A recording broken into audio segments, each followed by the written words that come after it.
Okay, so while we're busy with these immediate needs of care just now, so what I wanted to talk about was what are the reimagination of institutions that we are looking at.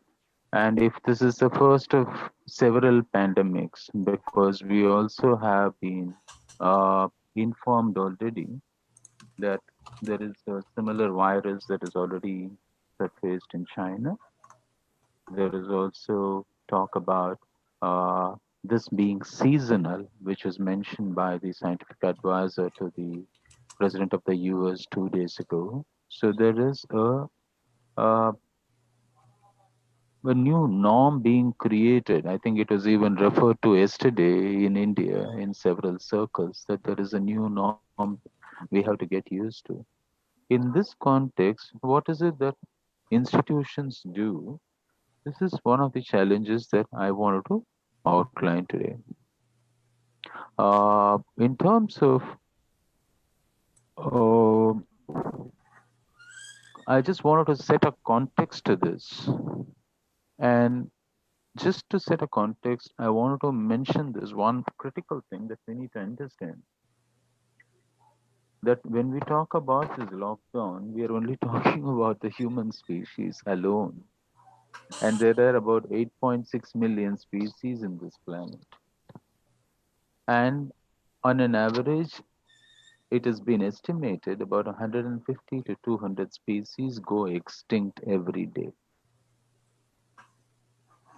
I would like you to reflect on this, pause a bit.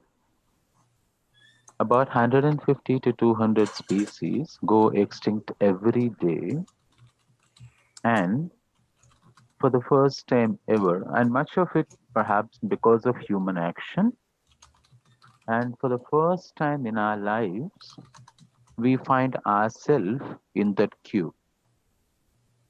We are in the queue of extinction, and we feel how does it feel to be in that space?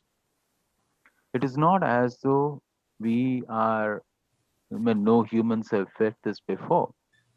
People have felt this before. We can talk about the island nations, close to about 30 island nations or even more, 34 I think island nations that are facing extinction already. There are several like that which are already feeling this. The poor of this world have many times felt this before. It is not as though this is new to humanity. If so, what is it that we mean by lockdown?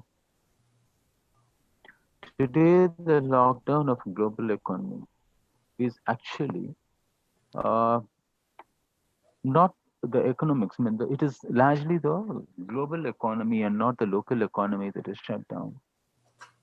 I have been talking since the lockdown started to many friends in small villages around this state, and most of them say, oh, yes, in my village, all the migrant laborers have come back, but otherwise, village life seems to be going on.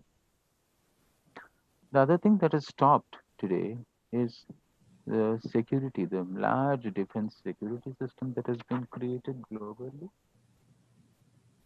And we find that all the military, all the security that we have created has not is powerless just now. The most powerful nations that have more military than anybody else in the world are rendered absolutely powerless. We are seeing it in our time. And this raises the question of governance, priority. We need to seriously review what is the priority in governance. And what is it that we call development and growth is something that we need to review as well. So at this point, I just want to introduce, what is health and what is security, and what forms of institutions are integral, which we can build today, which have this health and security built into them. I think that is one of the fundamental thought process that many of us are asking today in several ways, because we have found that health, as we understand it, uh, doesn't seem to be helping us much. Uh, Much of our thought process on health systems have been challenged today. Uh, Similarly, whatever people felt as security is also being challenged today in several ways, you know, all around us. So, what is an institution? I mean, again, I want to bring something else here. When we talk about institution, I want to pause again and want to highlight something. You know, when we talk about institution, most often than not, we think of a name board, we think of a place, we think of enterprise. Often in our own proximity, we refer to individuals as institutions. You know, we say, oh, he's this person, and it is always in the past tense. When we talk about individuals as institutions, we say, oh, it is something that this person has built or created. Similarly, when we talk about institutions as customs as institutions, many times we talk about prevailing customs as institutions. In such cases, we do not ever think about uh, customs around us today, because we again talk about customs in past tense as institutions. We are not talking about creating institutions around us as customs today. Or if you find an individual who is building institution or who is an institution around us, how do we respond? So when I talk about institution, I just want to highlight that I'm talking about a broader idea of this, not just talking about institutions as just uh, enterprises or institutions with name boards in them or logo or brand something. With that, I just want to enter into something that I wanted to highlight today. Uh, as I am talking, I wanted to keep this simple, so I'm trying to just give you the base ideas, and along with them, I want to just give you some form of examples from my own experience. I have been fascinated about how institutions function and how they work for a very long time, having started at some point looking at institutional re-engineering as one of my corporate career, and then later researching on how traditional communities manage their institutions. Uh, for me, the fascination with how we manage ourselves as collective, as institutions, uh, has been in understanding what is the core principles and values that seems to sustain them. One of the first building blocks that I want to highlight is resilience to nature. I am not again trying to talk about being uh, sensitive to nature. I'm saying resonance with nature with all understanding of the term, because we have time and again compromised on resonance with nature. If at the village level, in community institutions at the village level, often we find if the nature says otherwise to human decisions, people adhere and resonate with it. People postpone their decisions. This is something that we have failed to do repeatedly. Today, we are told that the reason why this virus came about was because the wildlife has been destroyed and their habitat, they had to leave the habitat, and thus has resulted in a newer form of exchange that didn't exist before. And that is what is causing this entire challenge today, this pandemic across the world. Yes, there are people who might say this is one of the theories, and as humans, we will keep coming up with many more theories with time. But this is something we need to reflect upon. It is no institution today can be built if it is not resonating with nature, whether we are talking about uh, practices that are non destructive, practices that are not polluting, practices that are not depleting without putting back resources. All of these, we need to think about resonance as one of the core principles or building blocks. Recognizing the interbeing is another critical aspect, and here I wanted to highlight. or I want to give a definition of sustainable development that was given by one of the community elders in Tamil Nadu. And for me, this is always the beginning of talking about resonance. Uh, he had uh, mentioned it when we had a discussion. He had said 100 families living together in an understanding that they are all linked to each other and they are linked to all living beings around. And that which links everybody, that link is the divine force. In acknowledging that and living together in a space, I think you can ensure sustainable development. This was a definition that was given by a simple village elder deep inside Tamil Nadu a few years ago when we had this discussion about what is sustainability. I find it very, very insightful. And if, when we talk about village as an institution or community as an institution, this recognition of all things being connected, what Mahatma Gandhi once said that if all this entire Indian civilization were to disappear, he says that if we can remember that this civilization's core principle is interconnectedness, this harmony, if we understand the harmony and interconnectedness, we can recreate. It is good to reflect on how many institutions have this interbeing, not just among each other, but also among other institutions. Can we coexist with other institutions? Can we coexist with other human collectives? Are we open to it? Not just to tolerate, but to be open at any point in time to engage. That for me is recognizing interbeing with all living things. And that is the second building block I would like to point out. And the reason I'm giving these building blocks as values at this point, because I do feel that we need to revisit them. Many of them could be very obvious to some of you. Some of them may sound like it's great, but how does it work as an institution? How do you bring it in as a practice? And that is where I do think today we have enormous amount of material that is available. Once we take it as significant for ourselves and look around, the number of materials, the number of tools that we have at our disposal is enormous. It is just that we do not pause to build this into the system, into an institutional makeup, and it is time that we get into it. This is a other principle, or this is other very, very important aspect that I do keep emphasizing again and again and again everywhere I go, because the more man, I can't, we can't stop emphasizing this enough anywhere.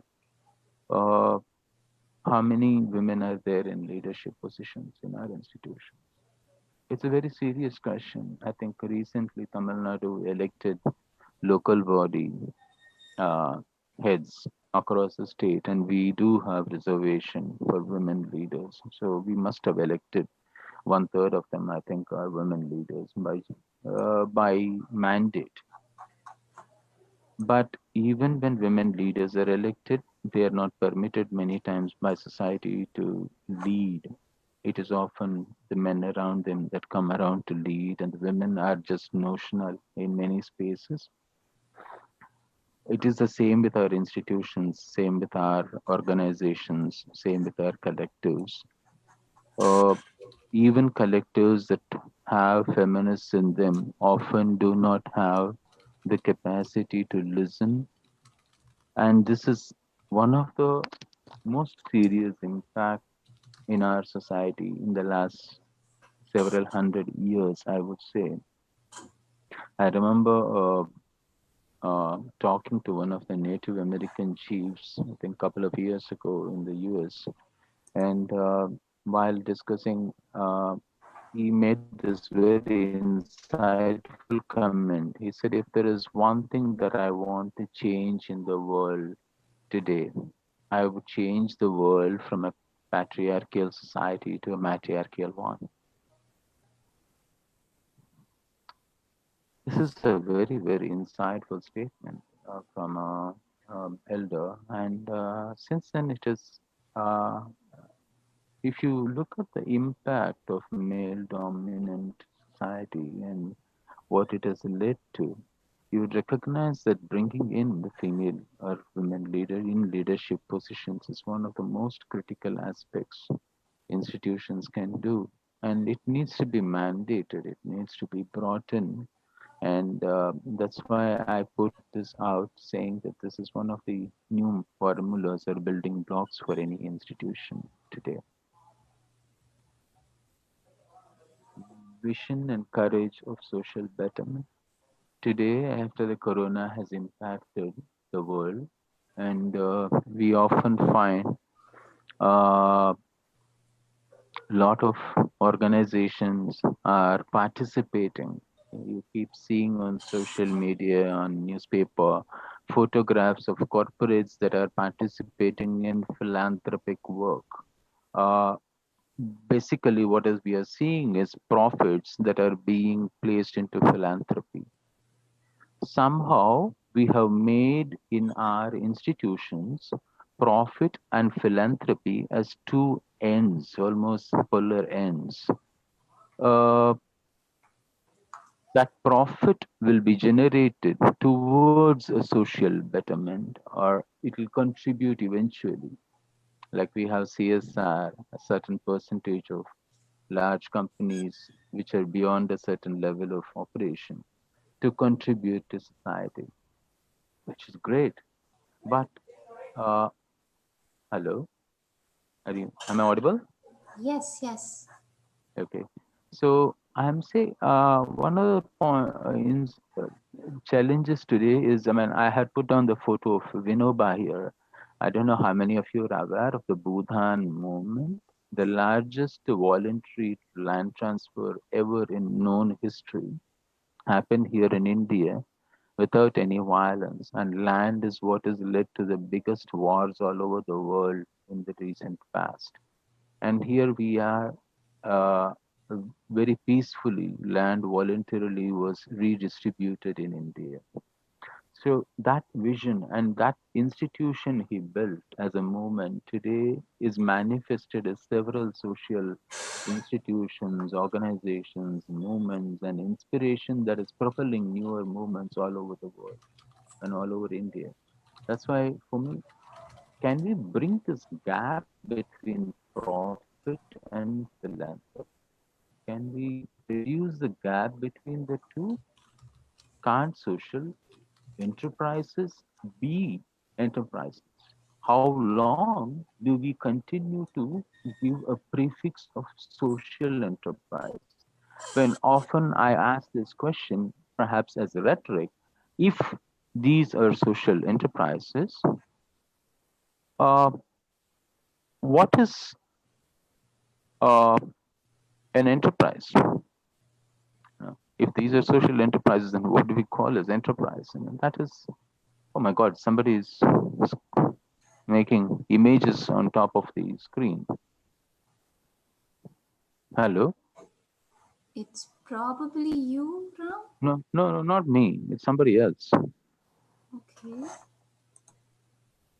This is weird. How can this be?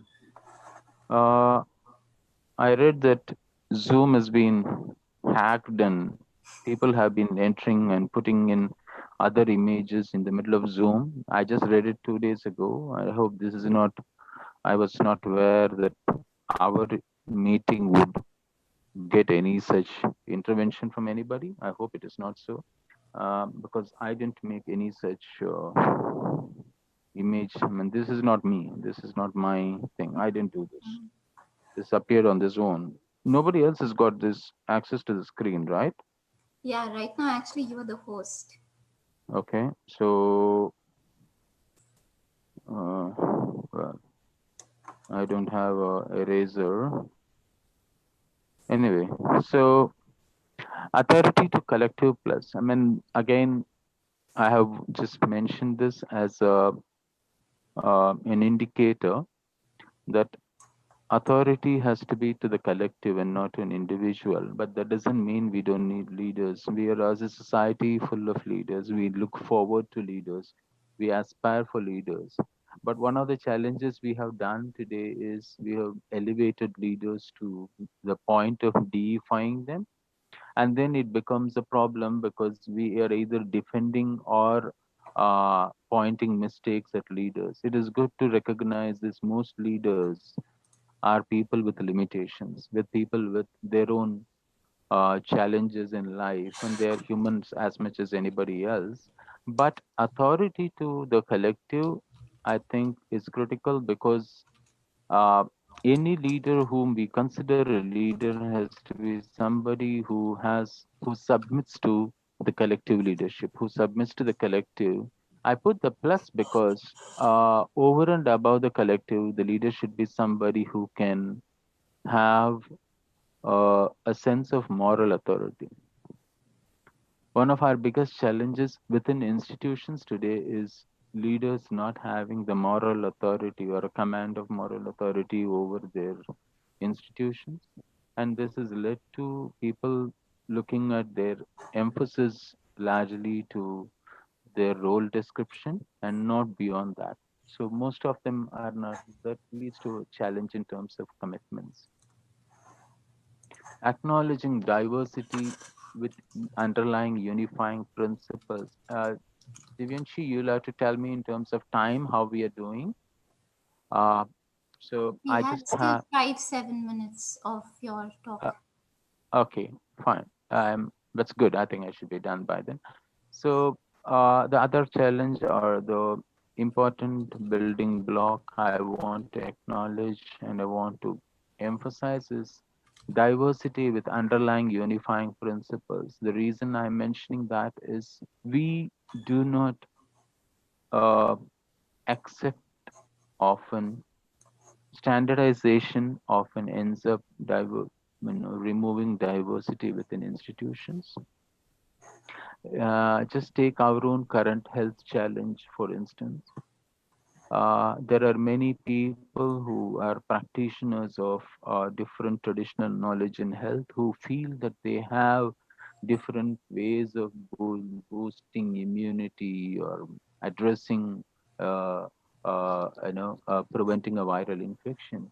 But if you notice in the past 2 or 3 weeks, they have been extremely guarded in their capacity to articulate this or even make any claim at a national or at a global platform.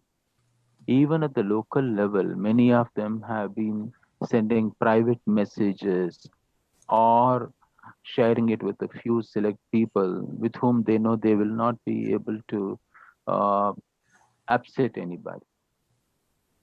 How is it that as a society, as a economy, or as a health practice or a system, we reached a stage where somebody who potentially could have a solution that could save lives has to underplay their own knowledge? That just indicates the level to which we have reduced uh, our capacity to engage with diversity in terms of knowledge. Again, when I say knowledge, I do qualify it with saying underlying unifying principles, because if the knowledge does not, if it is divisive, if it is not integrated, if it is not ascribed to the earlier values that I mentioned, then I perhaps it is not uh, a knowledge that is not the diversity, because the diversity often, when in the name of diversity, people do several superficial things of just bringing people from different races together, people from different uh, backgrounds together. That does not in itself mean if everybody has gone to the similar colleges, if they all have similar knowledge and education, if they all are already made into uniform standardized beings, they do not eh, create diversity. Diversity comes from transdisciplinary approaches that we can embark within or bring in into our institutions. That is the critical aspect as far as I'm concerned, and that's what I want to emphasize here. Uh, This probably is the last point I want to talk about, building internal security for health and well-being. I'm very consciously I'm talking about this because one of the biggest challenges today has become our inability to uh, uh, support our own staff. Many of the organizations are struggling. I have been talking to entrepreneurs in the last few days. In fact, there is a podcast I'm doing with different livelihood sector, different entrepreneurs. I'll share the podcast. Some of you might be interested to listen to it. It is in Tamil, but it is talking to several of them to understand what is the current pressure in different sectors. We are looking at sector wise, trying to understand the challenges and help with even creating some, resolving some of them. But one big challenge, many of them do want to care for their own staff, for their own people. But one challenge is health and well being has never been factored in any of these institutions. When the institutions were doing very well, they did not think about the health or the well being of their own people. It is not built into the institutional idea. So people are struggling. I mean, many institutions I know, enterprises, businesses have cut down salaries by anywhere between 30% to 60% in some cases. What happens to people then? Can institutions have some ways in which they can support their people? Uh, because, as we know, we are not a country where we're still a country where almost a very large section of population is paying out of its pocket for any healthcare today. And unless institutions, if this pandemic is just the beginning and we are going to see more and more of this, we need to institutionalize healthcare. In several parts of the world, people have got into mutual health and well-being, and new ideas are coming up in different places. But I think this is going to be a critical building block right now. So these are the eight broad points that I had outlined: resonance with nature, recognizing empathy, women's voice in critical decision making, vision and courage in social betterment, authority to the collective, plus leadership that submits to the collective. That is just a corollary to the previous point. And these are the ideas that I have put together. But how do we move there? How do we get there? Getting there today is another challenge we have. What we have found in the past few years of working with several institutions is radical changes are possible for individuals, but systems need to change gently. We need to keep pushing the systems in gentle change, but if we can radically change people into understanding, to become sensitive, all these things that we spoke about, then they themselves within systems can change systems, can propel new forms of institutions. Trans knowledge, I already mentioned. Smaller local interconnected institutions that are high in knowledge, which share their resource, work and resources, and low to manage, low on cost, because the overheads that go up automatically shoot up the way institutions are managed.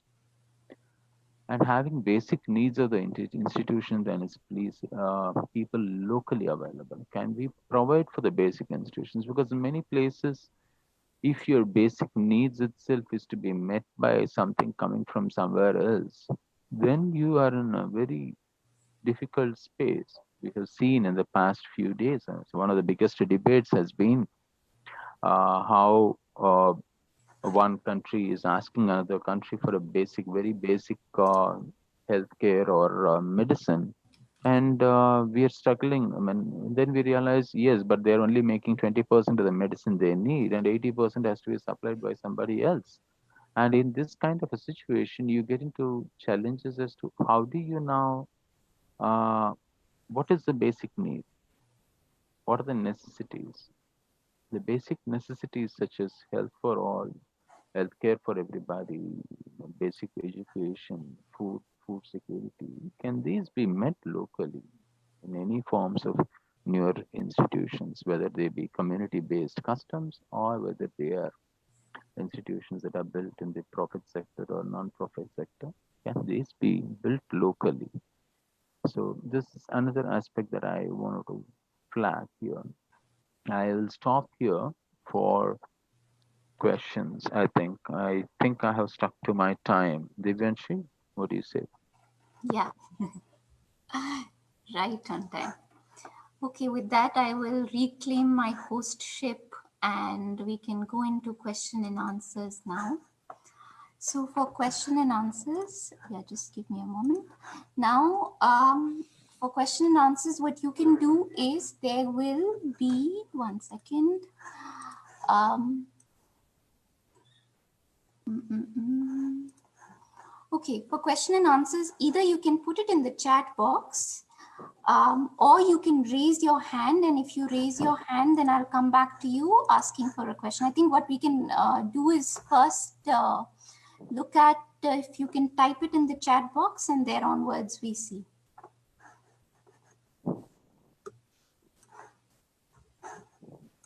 I think now we can also, if we want, we can switch on our camera so we can all see each other. If you have a bad internet connection, then I suggest you can keep the camera off. But otherwise, it will be good to kind of have the cameras on so that we can all see each other. And you can be posting your questions in the chat box. You can also, you now have the permission to unmute yourself. So you can also unmute and kind of speak. We will be taking around 6 to 8 questions.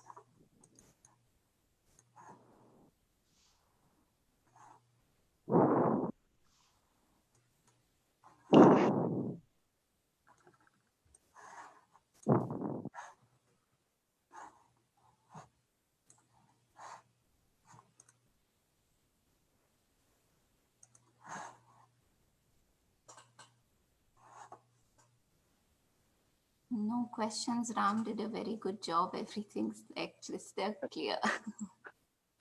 Dinesh wants to. Or nobody heard me at all. That could be a reason I that don't know. nobody heard me clearly or something, which is good. I mean, I'm happy to continue. If somebody wants me to continue for a while longer, I could take up the question time also, because I wanted to keep just the outline here and leave for space to have a dialogue in which one could have more. But I could also continue, whichever. I mean, if there is some question, I would take it up. Sure. Did somebody raise a hand or something? I Yeah, thought somebody. Dinesh has a question. Also, Daniel has a comment. Dinesh, go ahead first and then we take Daniel. Yeah, thank you. Hello, everyone. Thank you, Ramana. Very specific about the current situation with food and availability of food.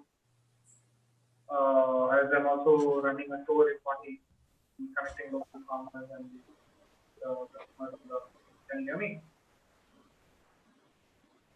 Oh, it So, could be a little louder, I Dinesh. can hear you, Dinesh. You have to get a bit more closer to the microphone because I think you're sounding a bit far away. yeah, okay. Ramana, I would like to request you to shed some light on like specifically about food and the importance of growing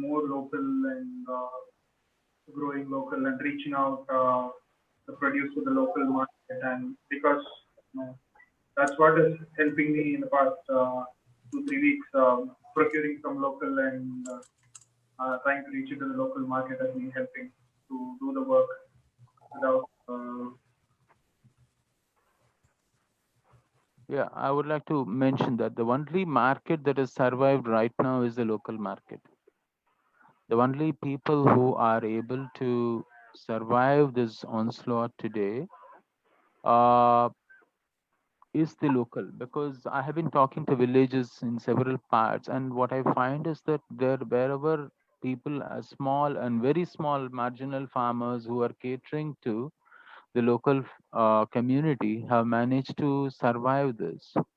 The ones who are finding it difficult are the ones that are growing for a larger market outside of there, because the supply chains have crashed. And this is what we had anticipated at the beginning, and that is what has happened. But yes, that is what I meant, when I said that whatever is the local food and health needs need to be factored in locally.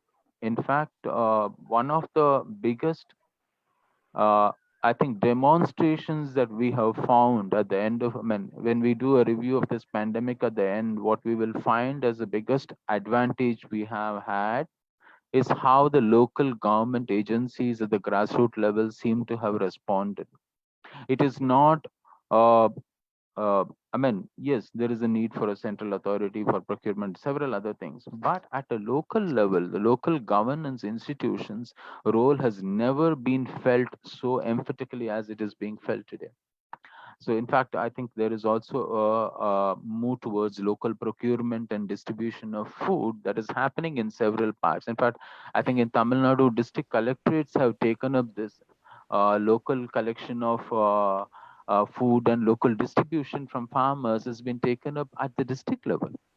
Now, this is significant, and I think this cannot be any less emphasized, because time and again, what we are seeing is uh, locally grown food. One, it not only does it take care of the uh, local need and ensure the food security, but also at the other larger level, it releases a pressure on the larger system and reduces your overall carbon footprint. I mean, which is fantastic. If that all this can be achieved through local sourcing, then we've already achieved many things at one go. And I don't know why. I mean, I think this will be uh, this has been emphasized, this has been written about in many places, and I think I would like to stop there. I mean, what you are doing right now, I mean, I think what you have always been doing, Dinesh, in your case, I mean, people who don't know Dinesh is uh, our own entrepreneur who does sourcing of organic produce and local distribution in and around Oroville. And he has made it a business principle to locally source and locally distribute. Correct, Dinesh? You have to unmute yourself first. Yes, mostly local. Whatever is grown locally is like, let's say, papayas, bananas, rice variety, moong, urad, which is Yeah, usually grown in the region, is like more than 90% local. Whatever is not grown locally, we try to keep it as much as closer as possible. exactly. So this is the future. I mean, what you are right now doing is, for me, one of the future ideas of enterprises. And I would say, I know you have struggled to develop this. I mean, the last 3 4 years, I think you have really struggled to build this. But what you are creating is the future institution we are talking about.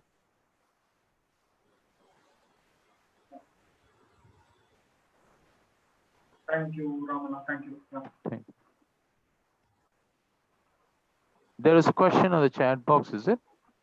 Yeah, Somebody's maybe we asked that can. a radically changing individual would help in gently changing institution. I think before that is Daniel's question. Maybe Daniel can go next, and then Madhuri, and then Palak. Okay, what is Daniel's question? Exploring direct Daniel, distribution. shall I read it out, or would you like to share by yourself? That's fine, or you can read it. Thank you. Okay, so Daniel writes, many countries are exploring direct distributions to their citizens to support them in the current and coming economic crisis. Oroville's maintenance system is close to a universal basic income. And I wonder if anyone has opinions around whether disconnecting maintenance from work activities could be a direction we want to explore. I can't comment on this. Oroville has to, the collective in Oroville has to take a call on this. But yes, I would, in principle, say that sounds like something worth exploring, at least considering at this point in time. because the universal basic is the future. I'd say several countries are exploring it just now. And Auroville is almost a predecessor to everybody, I would think, in its vision and having created this.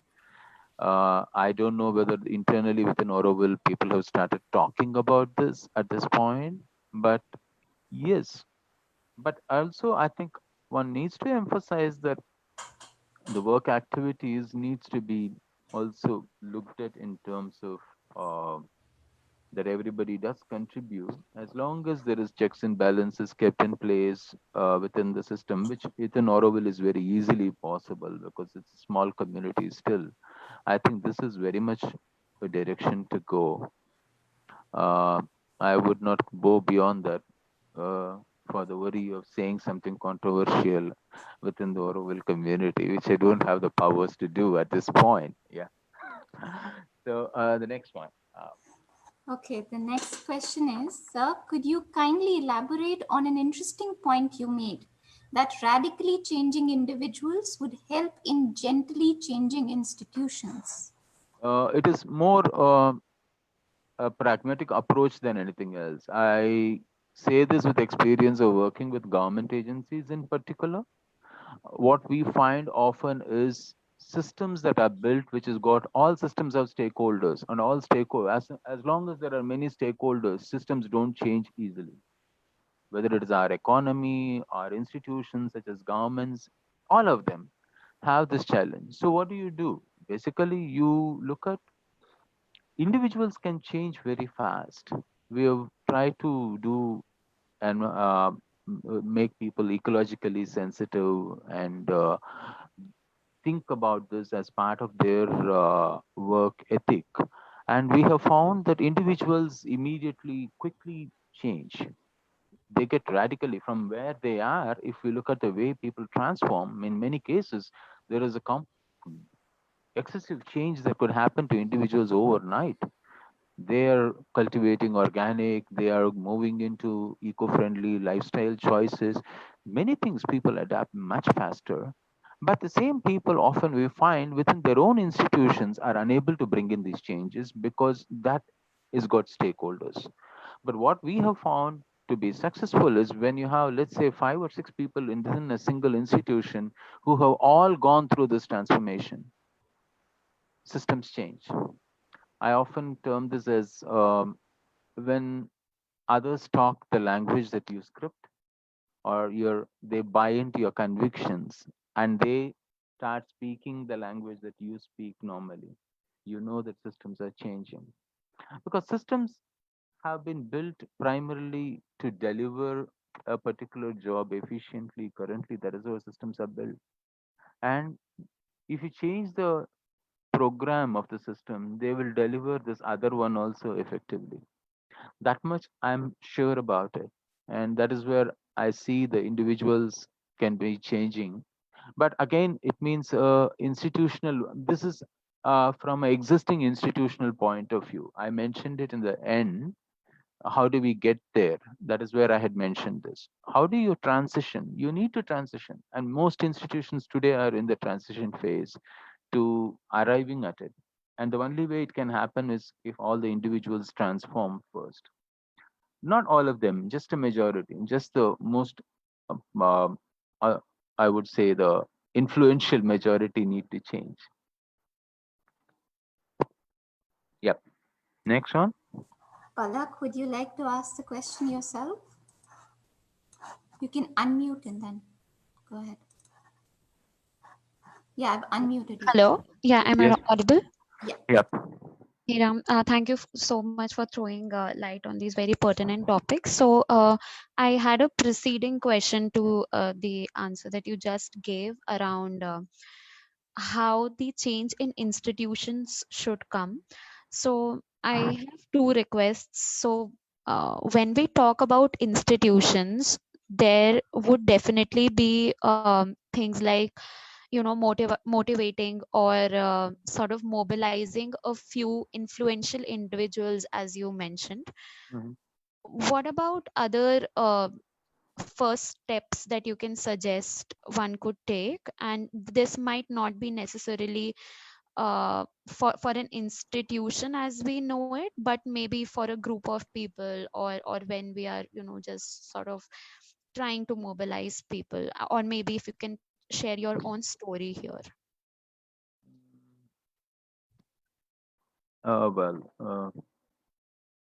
It takes the first person to act often. I can tell you several stories from my own experience that you start off with one person starting to respond to a social need. And particularly, I think this is very unique to India. Volunteerism comes to us naturally. The moment you see somebody is doing something, I think many places people do come to help. And if they immediately see, I mean, there are two things I think are important in this. One, they should perceive that this person, whoever is making the change, is doing it for a larger social benefit. And two, that there is no personal or a profit motive involved in this person.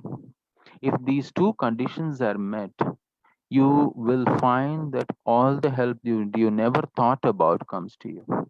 I'll give you an example. The first time ever we worked in a disaster situation. I have worked many times in disaster situations, shutting down my office, volunteering for mobilizing resources to support relief camps. And every time I have found it amazing that all that people need to do is uh, to see that you are doing it voluntarily, that you have this larger immediate human need as your focus. And enormous amount of, I mean, the kind of help you cannot imagine comes to you. And it comes to you from the spaces that you cannot imagine will be supporting you. So from an office that is just a three-member office, to be able to run 40 collection centers across the city and then send a train load of relief material to some other part of the country to meet their needs, to getting a government sending an order to airlines saying airlift whatever these people are sending because that is immediate and urgent. Everything is possible.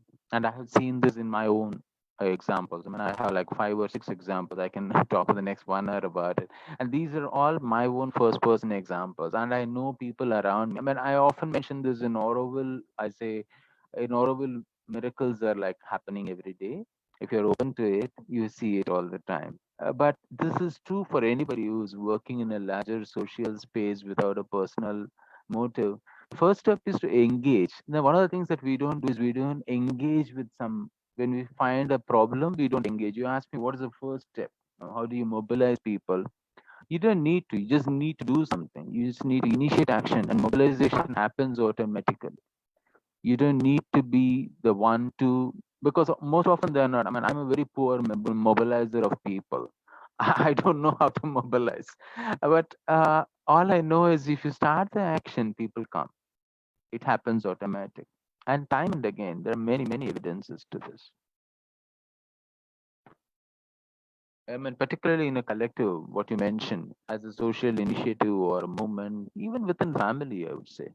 And if you have an extended family which you want to make a change, these things happen, and this happens very, very fast. Next one, anybody? Mohafiz? Hi. Mohafiz, go ahead. Yeah. Hello, Ram. Yes. Yeah, very good talk. I'm very happy that I could attend a part of it. I have a very great affinity towards local ecology and local wildlife. And my question is, do you by any chance anticipate a mass movement of people from urban to native rural?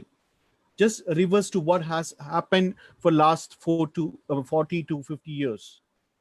From urban to native rural and indigenous living becoming the reality in near future? Oh, well. It has been happening. I think at the cost of sounding overtly optimistic, I would say it has happened in the last 15 years. Okay. At least where I live in Tamil Nadu, I remember ages ago, I think about 20 years ago, uh, uh, I used to get about 2 or 3 visitors in a month Okay. who would say, "Look, I'm fed up with what I'm doing. I'm in a corporate. I'm earning this money. I'm in my 20s, and I want to change." Mm. I think I saw it shift slowly, and towards the end of the previous decade, I think we were seeing at least 5 to 10 people per week who have this, and the number of people has only grown over the years, I would think. And but there are again several differences, because when this started, the market economy moved in there also quickly. When there are several attempts now to make this into a fashion statement or make it into a very uh, a thing of, I live in the urban and I kind of also have a rural space for me to go to, kind of thing. It is, I mean, it is not an easy transition for most of us. Mm. Mm. I can state my own personal case. I have been saying I'm going to go and live in a village, I Mm. think, for the past 10 years. And to be honest, I have still not really made the transition, though I have the intention. Mm. Um, but I do see this already happening. But the challenge is going to be how many of us who are uh, primarily city born and brought up can adapt to a different kind of a lifestyle, very minimal lifestyle. That transition is a critical one for people in the urban background. But the other challenge also, or probably the other advantage I see, is uh, when such people go and set up, let us say, doing organic farming in a rural space, they go with a certain level of connectivity. They are able to reach out. Many friends of mine who are doing organic farming today, who have moved back to the farm, who have gone back and started living simply, they do have the advantage of uh, being able to uh, sell their produce not only to the local market, but the excess produce they are able to easily reach to a urban market or an outside market, because of which they are able to sustain themselves far better. So I think these exodus, I don't see this as an exodus. Whether it will happen, I doubt. But the exodus that has happened just now, where the rural population that was living in an urban center or an industrial center, which has gone back to its own native place, I think that is very, very serious one. This is the one that we are going to see in the next months, because I have been talking to, for instance, textile industry owners in the western Tamil Nadu belt, which has got a huge textile belt, Mm. and Mm. many of them at this point are not sure about when they will be able to employ all their earlier laborers again. In True. which case, these people need newer forms of employment and newer forms of uh, association with the same community where they lived and worked earlier. Some of them may be the landless. Some of them may be people who left that place for better life in other parts of industrial centers. So how do these people go back? What do they do? That is the exodus which we need to really think about at this point. I mean, from a policy making side, I think this is going to be critical that government of India or governments, state governments think about what do we do with the migrant laborers who have gone back home, particularly those who do not have land. Those who have land or who can find local employment at some form of livelihood, they will survive, but not those. I mean, they may earn less, but they will still survive, as one of my friends put it. And he said, look, if somebody comes and works in a hosiery sector in Tirupur, he might be earning 6 to 700 rupees per day as a daily wage laborer. Now he goes back to his village, but he's still earning 150 rupees as a labor in a farm. So he might have be earning much lesser, but he still got a livelihood. But there is going to be a section of population that is not going to be accommodated in the rural economy, and that is the one we need to be thinking about if you want to look about from a policy or from a civil society movement side. Does it answer your question, Riaz? yeah, part of we have got. You have given me a specific focus on certain things. Mm. Thank you, Ram. I Thank you. hope to connect with you in future in a better way. Sure. Yeah. Okay, so maybe we take one last question and after that we can move to the next section. There's one question from Facebook by Anthony who's asking, how do we make use of indigenous medicine during this period?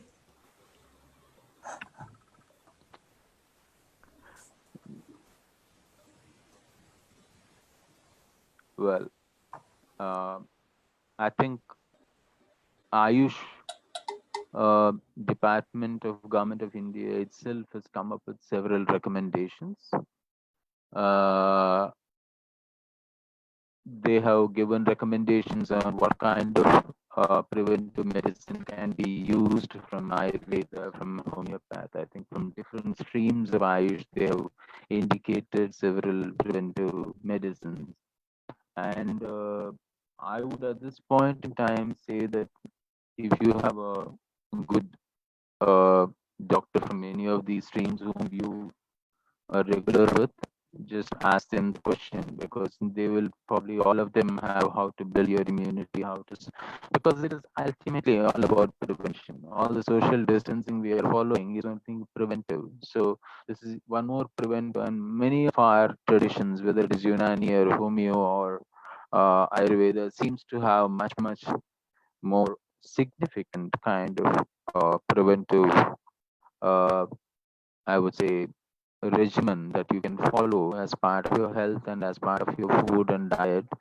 So I would say just talk to your Vaid, whoever is a Vaid next to you or close by. Just talk to your Vaidya and get their inputs on this, because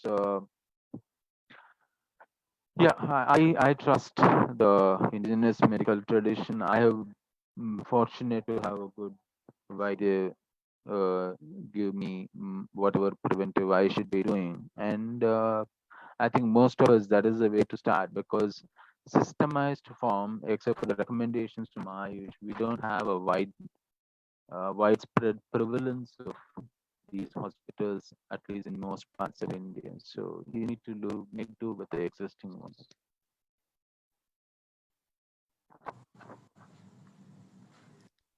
Thank you, Ram. Avatar Grover, do you want to say something?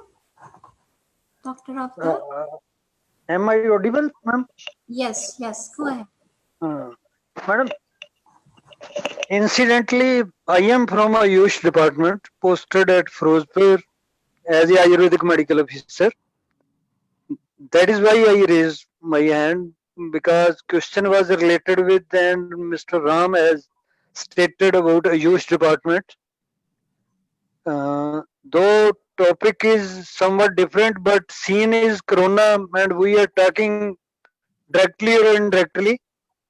This is my first uh, uh, session with you people. Hmm.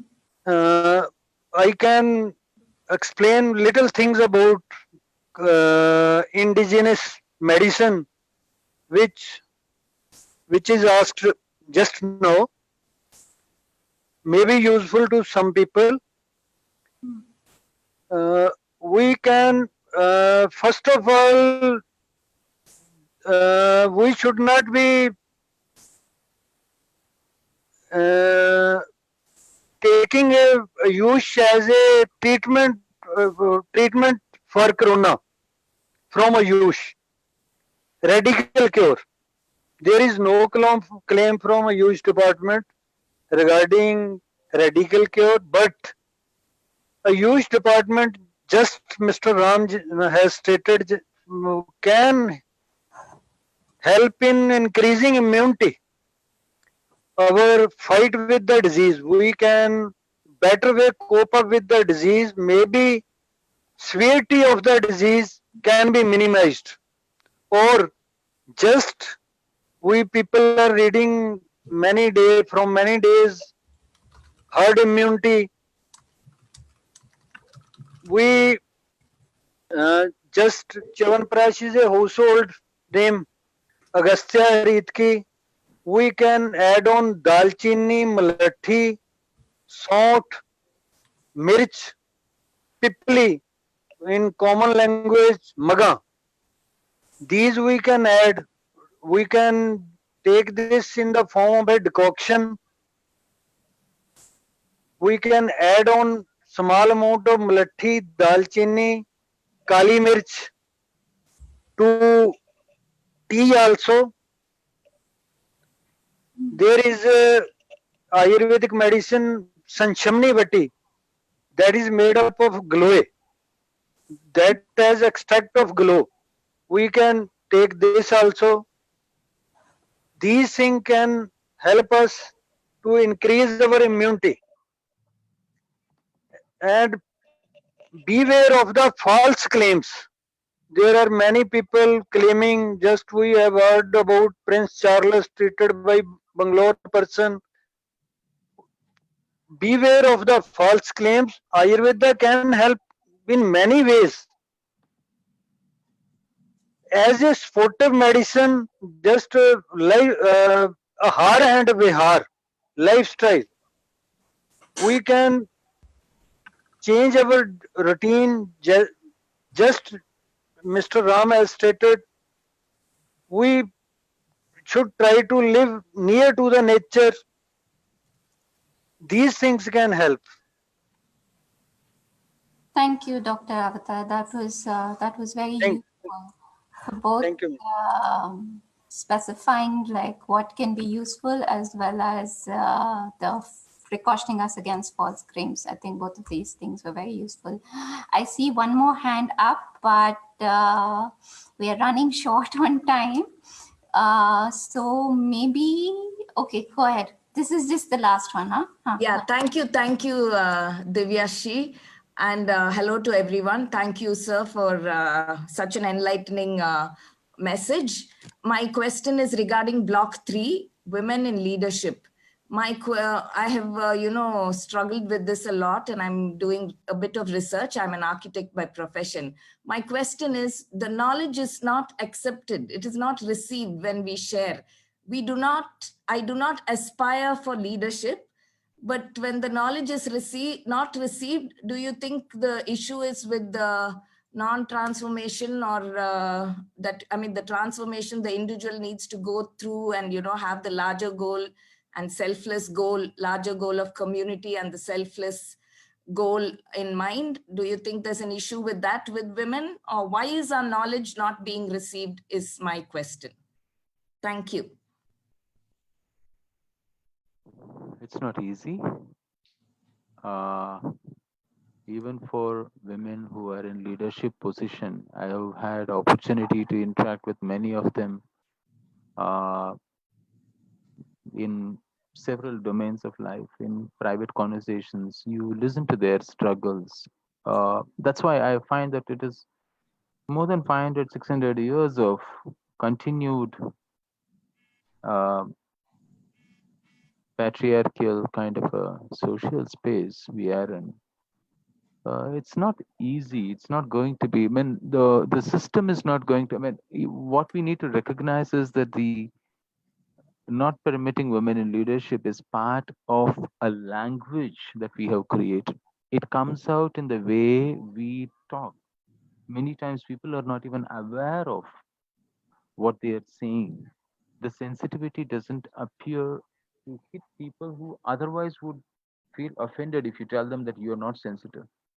You know, it's become so much part of people's own internalizing, and to be not accepted is not to give up. I think to not give up is ultimately, because all changes, I mean, none of these changes are going to be easy for any one of us. I mean, we struggle to make people ecologically sensitive, and it is not easy to be ridiculed. I mean, like Vivekananda says, to be ridiculed first and then to be acknowledged and eventually to be accepted. So I think, or Sun Tzu says, if they don't ridicule you, then it is not the real thing. To be ridiculed is the beginning of, I mean, that's a test of that one is in the right space, I think. It is difficult, but the fundamental challenge I would again want to emphasize is the current forms of, I mean, this is the point I wanted to make earlier. I think some was slipped. Now that you asked me, this came about again. I thought I should mention this as a closing statement.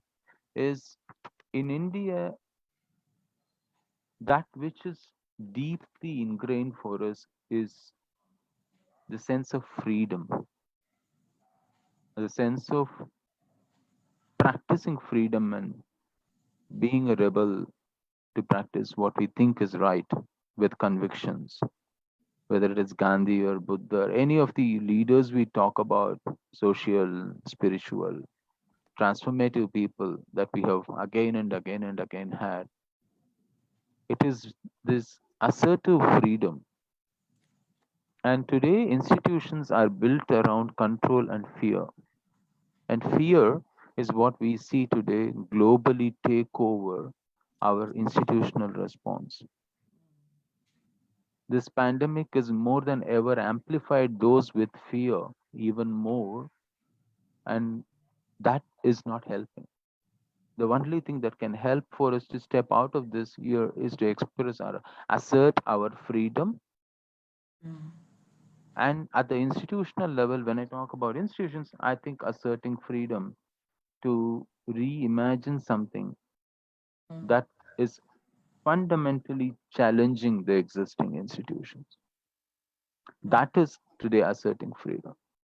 To be having, having the courage to do it is something that is possible, as far as I am concerned, more in India than ever before. Man, I'll just go back to the first slide that I started with, where I mentioned this, that all the solutions, some of the biggest solutions, India has a knowledge that sustains the world, Sri Aurobindo said. So that is what we need to emphasize, and that is where I think we could be in asserting what we think is right with deep convictions and with a sense of freedom. We will be able to come up with solutions that could be relevant globally today.